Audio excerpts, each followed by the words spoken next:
Hey, we are. Hey, Rick, how are you? Yeah, good, buddy. How are you, mate? Mate, it's Friday night, and it's Friday time to talk night. some movies, dude. Hey, you're right. Did you have that little bit of extra caffeine today? I did, mate. I am. Oh, yeah, I was doing some work, and I'm just 5 coffees in, mate. But we've got a great movie to review, haven't we, Jace? We have. I mean, I was so excited about this. I was almost festive. And I thought, man, I'm excited. I even got the Hawaiian shirt, mate. And I don't know. I felt in that summery mood because my memories of this movie are wonderful.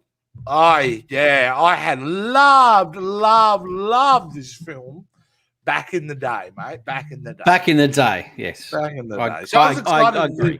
I was absolutely excited that we were going to get to do Face Off, so I was pretty pumped for it. But you know what we're going to do, Rick? To start the show off, and obviously, welcome. How are you feeling today? Good, mate. Good. I'm just checking. Excited. I'm ready to go, mate. You're pumped.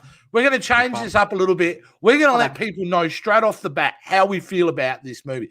So if they, it'll determine whether they want to keep watching or not. But I thought, instead of bearing the lead on our opinions on these films, let's get straight into it. Break a microphone. And then, I'm just about did. And then we can talk about the film. I'm that excited, Rick. I'm that excited. Okay. All right, so let's hit you with it. Face Off, right? We've rewatched it. Yeah, I watched it last night. I agree with you. When back in the time, I really, liked this movie, and then now I watch it again, decades later, and oh my god, this is a bad movie. Just did not like this movie whatsoever. I've got so many issues with this movie. Wow. I've got a list of all these issues that I've got, mate. Yeah, we'll talk about them as we go through them, Rick. My opinion on this film, I don't know if it's a really bad movie, but it's certainly in that territory. I don't hate this film. But wow, you've really got to take some leaps of faith to enjoy this film. That is way too long. Let's face it. Yeah. It goes. Oh, no. That's what shocked me about when I put it on. Was at 2 hours and 17 minutes? Was it for a 90s action film? I was shocked because I'm thinking, well, these films 90 minutes, you're in and out. Yeah. No, but it's a long movie, Rick. It's a long. It is. Movie. That's let's kind of get into this movie. Wow, John Travolta, Nicolas Cage. Now, we're gonna have plenty to complain about this, but you can't complain. Well, you can actually.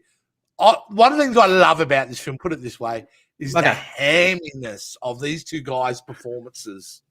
Wherever they are, absolutely over the top. Over the top. So bad. It's Cage right up there, man. It is him going full tilt Cage at some points. And Travolta getting an opportunity just to go batshit in this film. But I don't have a problem that they go batshit in this film, but I have a lot of problems with just the nonsense plot and over the top, It's John Woo, where John Woo should have been tamed down a little bit. He's the director of this film. Obviously directed many classic legend from Asian cinema. And certainly my favorite John Woo film was Hard Boiled. Anyone who knows his movies will absolutely appreciate that film. And in this period, just before we go forward, in the mid-90s, and this film's a 1997 release, right?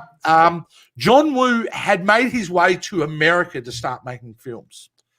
So he did what? He did Broken Arrow, and he did Hard Target with Jean-Claude Van Damme. That's right. He did this film. I don't think I'm forgetting something. Then I think he did Mission Impossible 2, and then that was kind of it for him.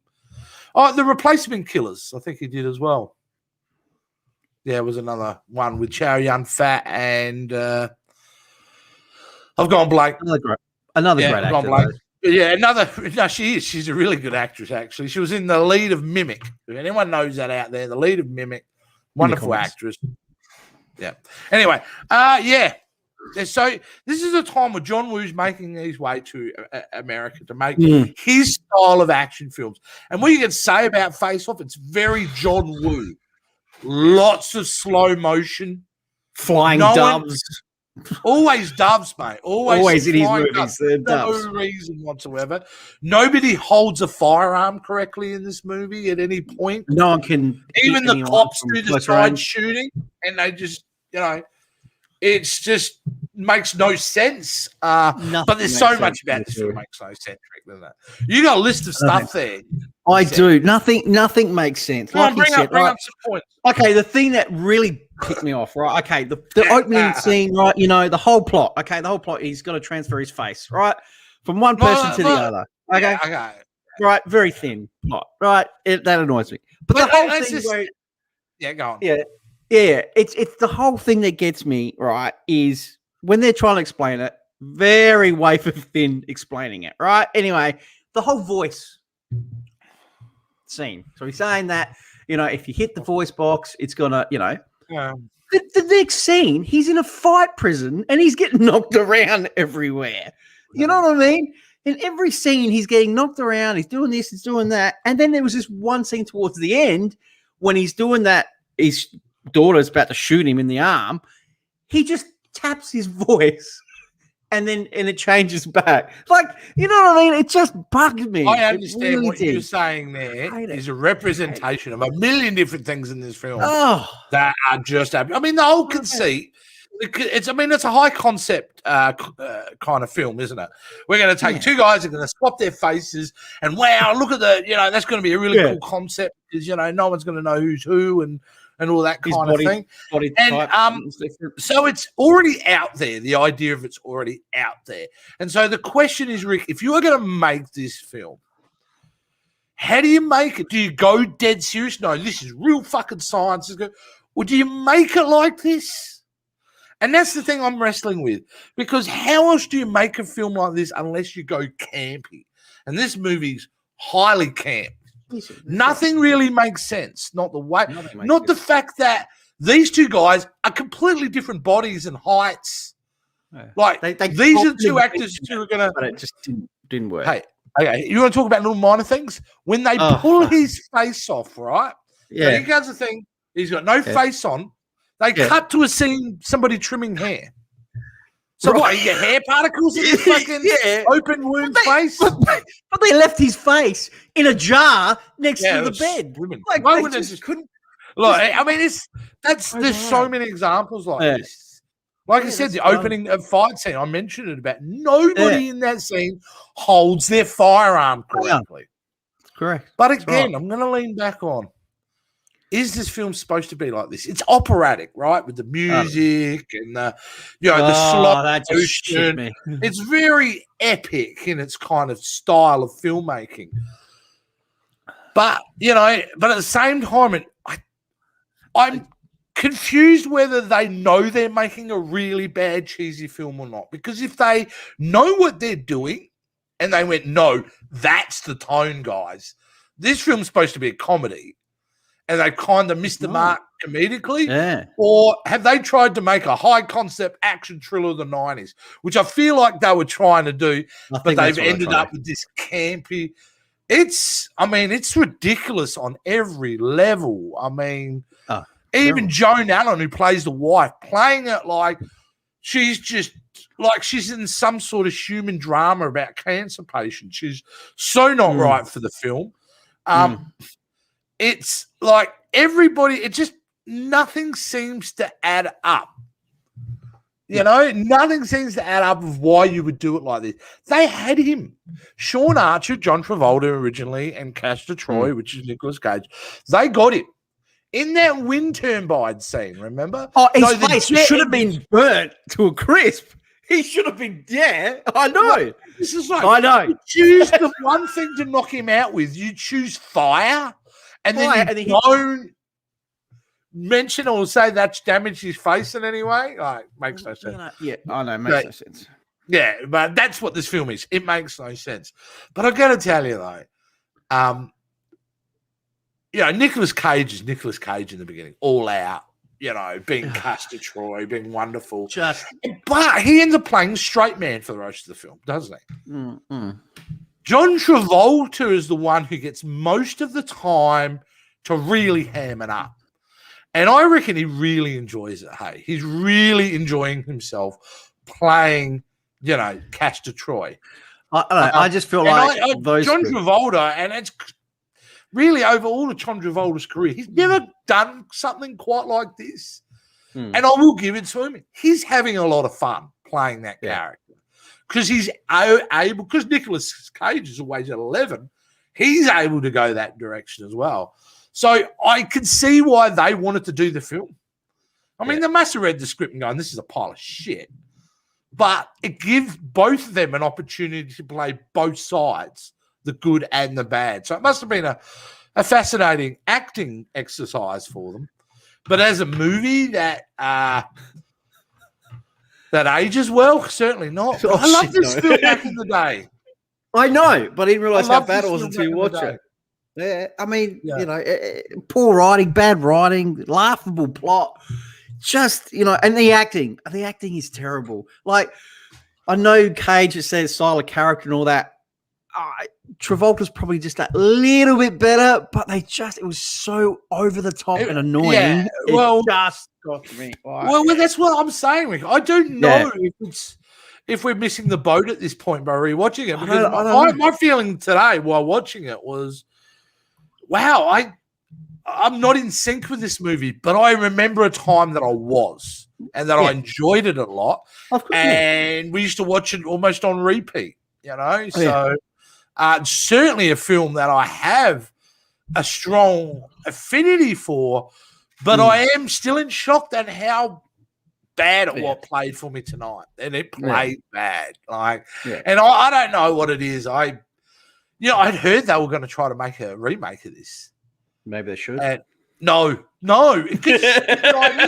It's a dumb idea. It doesn't work, Rick. It's stupid. It's pointless. It's not exciting about it. But it works in this film. Because I'll tell you why it did work for this film. Because I'm starting to think, Rick, they made this so over the top, so unbelievable on absolute purpose. There are specific things that I notice as someone who does video editing now for a living. The editing was bad. I thought editing was really bad. I mean, there was one point where Travolta, who is Castor Troy at this point, gives his, not his real daughter, a butterfly knife, which is closed. Oh, yeah. Cuts back to him, and less than a second later, it's cut back to her, and it's open. Yeah. Like, it's just that, those type of little minor things that happen throughout the film. And it's a very choppy film. But why? If you're going to make a campy film like this, Rick, and it's intended to be in all its ridiculous glory, why is it 2.5 hours almost? They didn't need to be 2.5. Cut at least half an hour out of this movie, and it would be all right. It just the movie lost me at about an hour in, because it's an hour in, Rick, before it really starts to get into the action element. Yeah, you know what I mean. It's 35 minutes in before they actually arrest Castor Troy. Like, for me, if I was making that film, that'd be the opening 5 minutes, wouldn't it? You catch him, you do the thing, you get into it. So this film needed very big judicious cutting for sure. They should have really brought this film down, which would have helped it for more. I mean, look, don't get me wrong, a lot of action. It's an action movie. We know that. It's great. It's got a lot of action, maybe probably too much action. But back then, there wasn't much CG work. I think they all did it, stunt people and all that. And you notice how bad it is with some of the stunt people. Like, Jesus, they didn't get any closer to look like friggin' Cage or Travolta. I think I know. Are you referring to the boat scene at the end? Yeah, the boat scene. There's a boat scene at the end, and the guy who's supposed to be playing Nicolas Cage at the time had big wavy hair. Yeah. Like, the hairline was all wrong. And it was like, and they fly off at one point to land on the shore at the end. Yeah. They didn't even try to hide at that point. No. That it was the stunt guys doing that scene. It was great. So many different, yeah. And then is that more evidence to say they did that on purpose? They wanted it to be kind of a comedy. And that's what I'd be fascinated to know. Is this movie supposed to be a parody comedy on action films? Because it feels very close to it. Was there any comic lines in it? I can't remember. There was. I mean, there's lots of. I mean, Travolta's performances, both the performance of Castor Troy by both of them is very over the top villainous, like super villain type. He's supposed to be completely out there, and that's very funny. A lot of scenes are quite funny because of him. So yeah, it's an interesting one, and man, like if I was thinking, hey, rate it as an action film, I'd rate it 4 out of 10. 4 out of 10 as an action. As a comedy. Probably rated a 7. Really? Like, if it was like if they had put a couple of jokes in this, I thought it was pretty damn funny. But I think it's funny for the wrong reasons. But that's unfortunately that's where I'm undecided. I don't know what I think of this film. All I know is it does not age well, Rick. No, it doesn't age whatsoever. It was just. Like watching it, and you're right. It just dragged on some of those scenes. I'm like, are you kidding me? And I looked at my watch. I'm like, oh my god, we're like an hour into it. We still got like 20 minutes to go. And I'm like, just wrap this up, please. Come on, wrap it up. Keep it moving. You know, you talked about the action scenes of that. Just way too many slow motion in air shots. But he likes and that. What is it? Did you notice Nicolas Cage? Every time he dove out of a situation, he would do this massive twirl or tumble. Like every time he got out of the way of something, there was this majestic slow motion aerobatic, thing about him. And it's just you could have cut easily 40 minutes out of this film. Easy 40 minutes. Probably would have been a better movie. Keep the movie at about 90, 95 minutes. Bam, you got something. Started off with him getting arrested right then and there. Boom, you got him. Nothing was believable. Even the relationship that Travolta had with his daughter at the beginning. Yeah, he hated her because she's a gothic and whatever, outcast. And then all of a sudden she's a freaking princess by the end of the movie.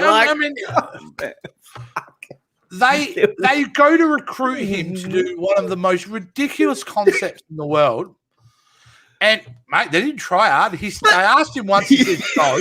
They drag him to the hospital, and he goes, I'll do it. He recognizes it's stupid, he shouldn't be doing it, and it's a bad idea. But he'll do it anyway. But why didn't they tell anyone? Why did it have to be a black op? Like, no one had to know. Like, that's the thing I didn't get. Well, that wasn't explained. You know what I didn't get, and it wasn't clear enough to me? What were the stakes? Why was it worth him doing it? They had him.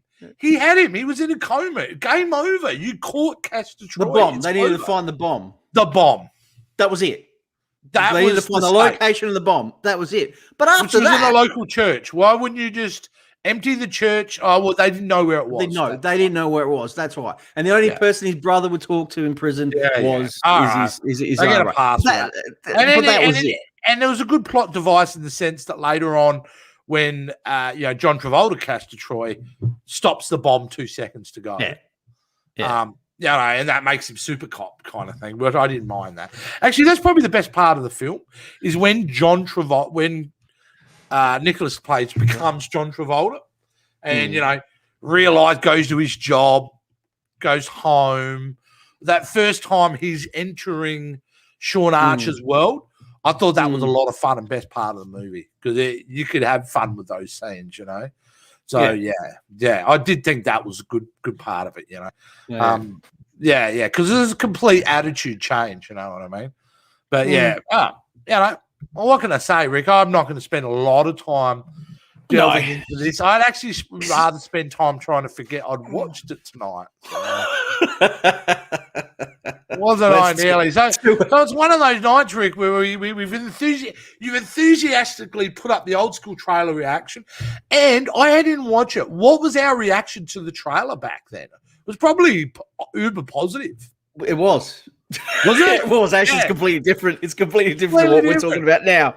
And that was like 4 years ago. We're going, this fucking movie rocks. And then now we actually sat down and watched it 4 years later, and going, what were we thinking? That's pretty bad. That's funny, isn't it?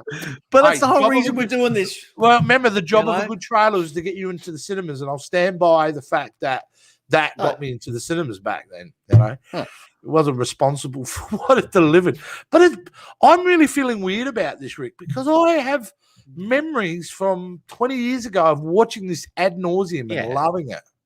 Yeah. That's what it gets. Maybe my film taste changed that much. Who knows? Maybe we're delving way too much into it. But what I want to do is encourage the audience to go back and watch it again.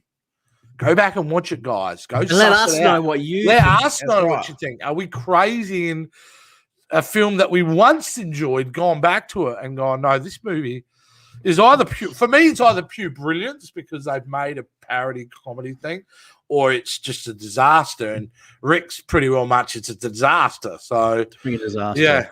Yeah. But we've got I've got a little bit of trivia. Actually, Jake. Of course, it's trivia. I got a little bit of trivia. So originally, Arnold Schwarzenegger and Sylvester Stallone were in mind to play the lead roles. Well, that was ridiculous because of size.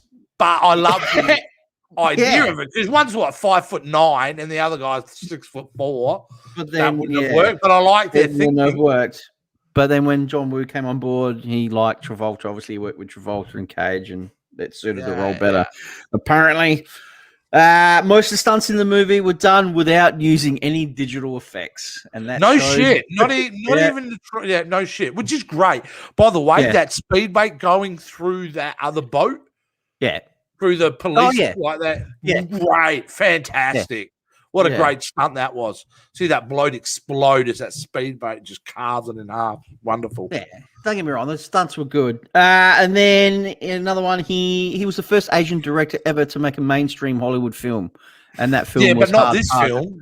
No. That was Hard Target. Hard Target in 1993. He did 93 and then 94 he did Broken Arrow. So I'm sure he's huge in China and Hong Kong and all that. Oh, no, he's a legend in cinema. He's a legend in cinema. It just America didn't work for him well here, because he'd made this and then I think he'd done, like I said, Mission Impossible 2, and that got a really strong backlash for a film, and I think he kind of fell out of favor with American audiences, unfortunately.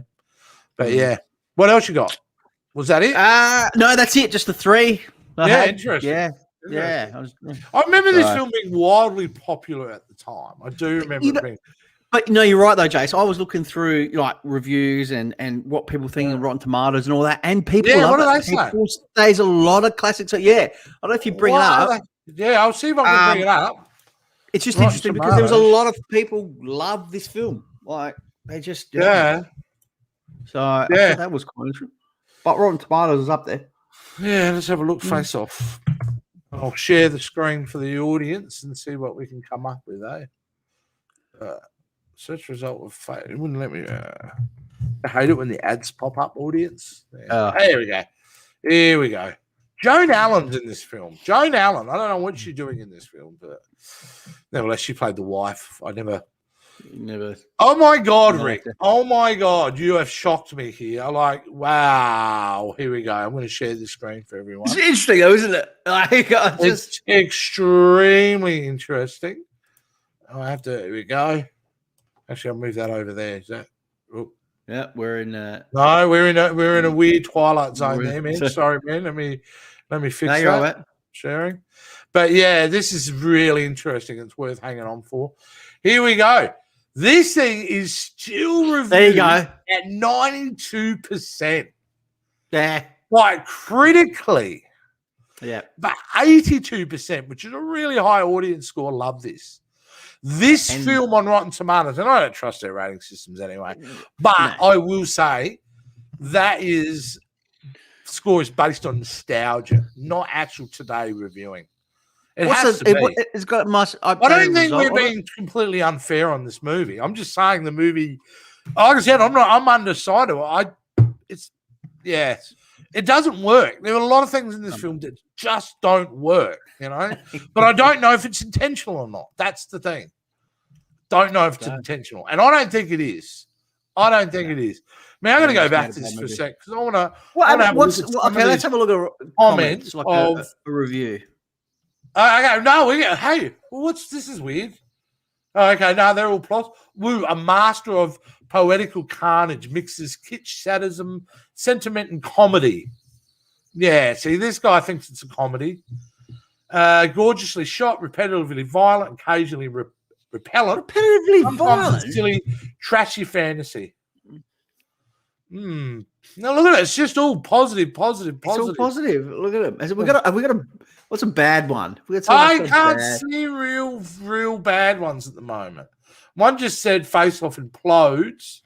But if we go, and there's the full review, we go, the visuals are impossibly glossy and the sound impossibly loud. That's not a problem. Every frame glistens in the antiseptic precisions of advertising.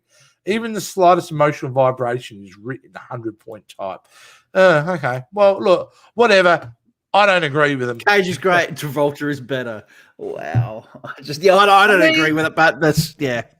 But I would be interested to know. Rick, is that film, are they, if they're playing comedic roles, which I'm starting to suspect they are good performances.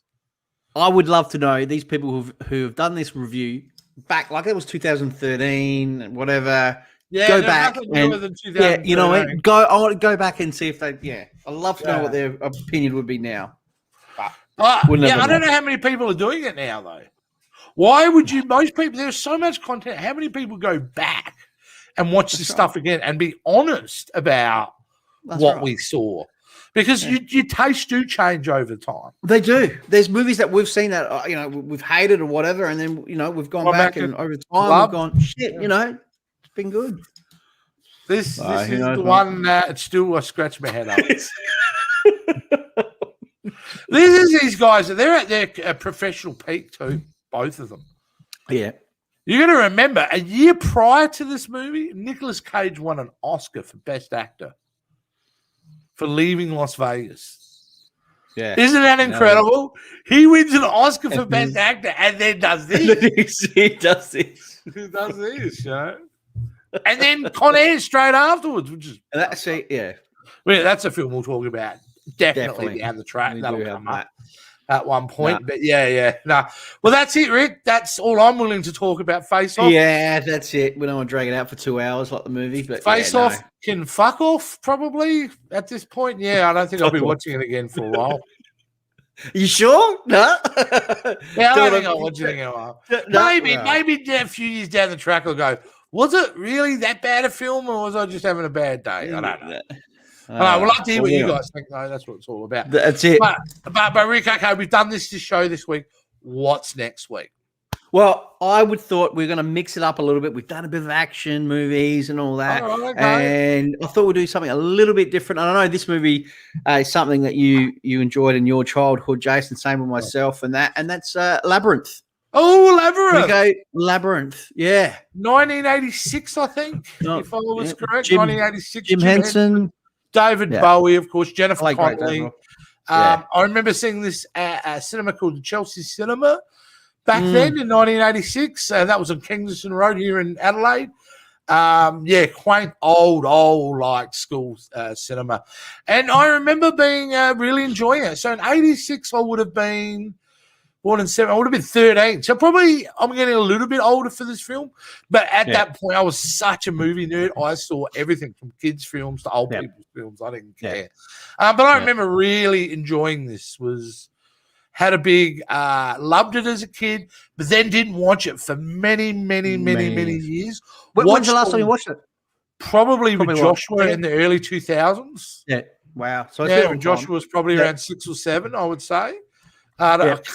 Maybe with Chloe we watched it, but I don't remember sitting down with Chloe and watching it. It's been a long time since I've seen this. Been a long time. So I'm very fascinated to go back and watch this just to see if it actually holds up. We'll wait and see, Rick? Well, that's it. We're not going to spoil it because you're going to have to wait until next week, guys. So, just a little bit of housekeeping too. You may have seen during the week, Rick, that Loki, Tom Hiddleston come out and announced that Loki's actually moving time slots. So that'll be now on Wednesday night starting June 9th, which, still people think it's more than a month away, and it is a month and 2 days. But it'll come up really quick, and that'll be our live after show. Will be Wednesday nights instead of Friday nights. But until next week, Rick, where we kick back, we watch Labyrinth. Yeah. We dive into that classic. That's it. That's it, guys. Thanks so much. We'll see you guys all next week. And comment, guys. Give us some comments. Let us know what you think of Face Off. Beautiful. That's it for me. That's it. We'll take our faces off and reveal with the action the other person.